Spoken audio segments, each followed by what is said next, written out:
If you harvest a deer in a chronic wasting disease zone, it is mandatory to present your harvest to a check station within 48 hours to have a sample collected. But even if a CWD check station is unattended, you can still drop off a sample for testing.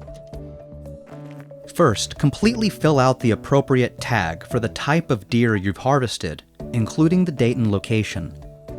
It's important that you know exactly where your deer was harvested so that we can use that data to accurately respond to any positive CWD test results. Remove the bottom portion of the tag and keep it as proof of sex and your CWD sample receipt.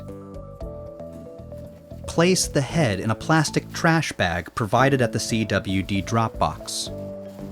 It's important to include the first 2 to 3 vertebrae of the neck to keep the necessary samples intact. Squeeze as much excess air out of the bag as you can. Then, make sure the bag is completely sealed by securely attaching the tag with the provided zip tie before placing it in the freezer or drop box at the check station.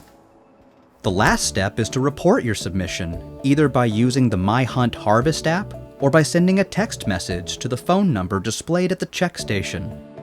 And that's it! You can look up your test results online about 2 to 4 weeks after your sample is collected. Depending on CWD zones and local conditions, carcass movement restrictions may apply.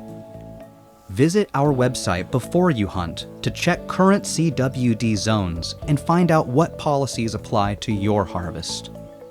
With your help, we can gather enough data to help manage the spread of chronic wasting disease and conserve our deer for future generations.